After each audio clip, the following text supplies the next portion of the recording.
V Gopalakrishnan IPSിലേക്കാണ് പോകുന്നത്. Shri V Gopalakrishnan IPS, ഇതിൽ ഈ ലോകത്തെ ഇതെങ്ങനെ ബാധിക്കും എന്നത് വളരെ സജീവമായി ചർച്ച ചെയ്തുകൊണ്ടിരിക്കുന്ന ഒരു ഘട്ടമാണ്.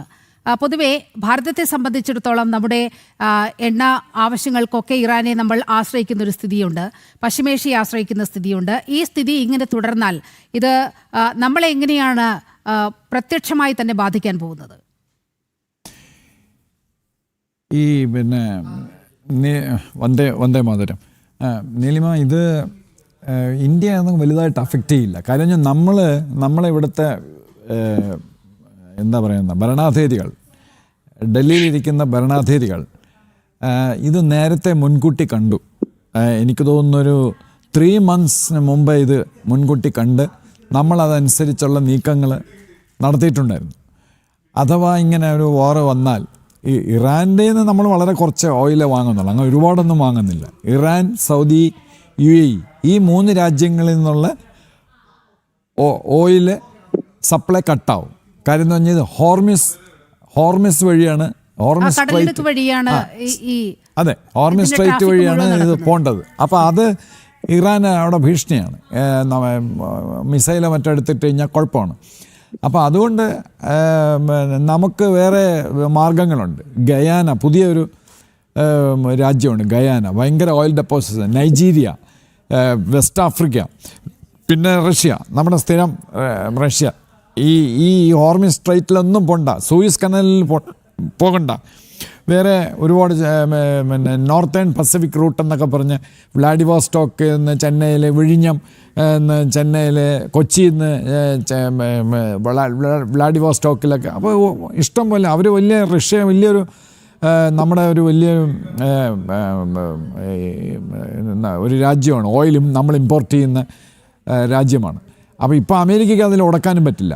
പിന്നെ ഇത് വേറൊരു സംഗതി, ഇത് ഓപ്പറേഷൻ ഗർജിക്കുന്ന സിംഹം എന്നാണ് ഇസ്രായേലിന് ഇന്ന് ഇത് ഈ ഓപ്പറേഷൻ പറയുന്നത്. അവരുടെ US ഓപ്പറേഷൻ എപ്പിക് ഫ്യൂറി, ഈ 2 കോഡ് നെയിമാണ് ഇത് കൊടുത്തത്. ഇന്ന് വെളുപ്പാങ്കാലത്ത് 4 മണിക്കായിരുന്നു ഇത് ആക്രമണം. അപ്പോൾ ഇത് പിന്നെ വേറൊരു സംഗതി, ഈ നമ്മളെ ഈ ചില മീഡിയയിലൊക്കെ തെറ്റായ വിവരങ്ങൾ വരുന്നുണ്ട്. അതായത് ഇറാൻ 1,00,000 മിസൈലുണ്ട്, അവർ അങ്ങനെ ചെയ്യും ഇങ്ങനെ ചെയ്യും. ഇറാൻ ഒന്നും ചെയ്യില്ല. നമ്മൾക്ക് ഫാക്സ് ആണല്ലോ. ഇറാൻ എയർഫോഴ്സ് ഇല്ല, എയർഫോഴ്സ് ഉണ്ട്. അത് അവിടുന്ന് പൊങ്ങിയാൽ അപ്പം തന്നെ തറയിപ്പോവും. കാര്യം എന്ന് പറഞ്ഞാൽ അത് പഴയ F-14 ഏത് ജാംബവാൻ്റെ കാലത്തുള്ള ഒബ്സൊലറ്റായി. അമേരിക്കയുടെ ഈ സാങ്ഷൻസൊക്കെ ഉള്ളതുകൊണ്ട് അവർക്ക് എയർക്രാഫ്റ്റ് ഒന്നും റഷ്യയുടെ നിന്നും വാങ്ങാൻ നിവർത്തിയില്ല, ആരുടെ നിന്നും വാങ്ങാൻ നിവർത്തിയില്ല.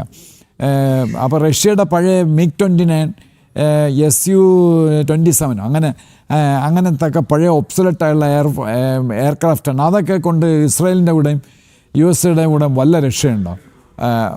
പിന്നെ നേവി ഇല്ല, നേവൽ ഷിപ്പും അവർക്ക് ഇതൊന്നുമില്ല, എയർക്രാഫ്റ്റ് കരിയറോ ഒന്നുമില്ല. കുറേ ഗൺ ബോട്ട്സ് ഉണ്ടെന്നല്ലാതെ. അപ്പം navy is very weak, air force is very weak. അപ്പോൾ ആകെ ഉള്ളത് ഇവർക്ക് പ്രോക്സീസ് ഉണ്ട്. മറ്റേ ഹിസ്ബുള്ള തീർന്നു, ഇസ്രായേൽ പൊളിച്ചടുക്കി. പിന്നെ ഉള്ളത് നമ്മുടെ ഹുത്തീസ്, യമനിലുള്ള, ഇവരെല്ലാം ഷിയാക്കളാണ്. ഇപ്പോൾ ഹുത്തീസ് ഇതുവരെ മിസൈൽ വിട്ടില്ല. കാര്യം ഇസ്രായേൽ അവരെയും ബോംബ് ചെയ്ത് നശിപ്പിച്ച് വെച്ചിരുന്നു കഴിഞ്ഞ വർഷത്തെ യുദ്ധത്തിൽ.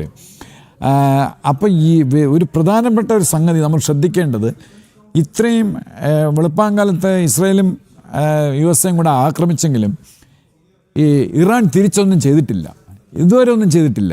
മിസൈലുണ്ട്, മറ്റേ 1,00,000 മിസൈലുണ്ട് എന്നൊക്കെ പറഞ്ഞിട്ട് ഒന്നും കണ്ടില്ല. പിന്നെ അവരുടെ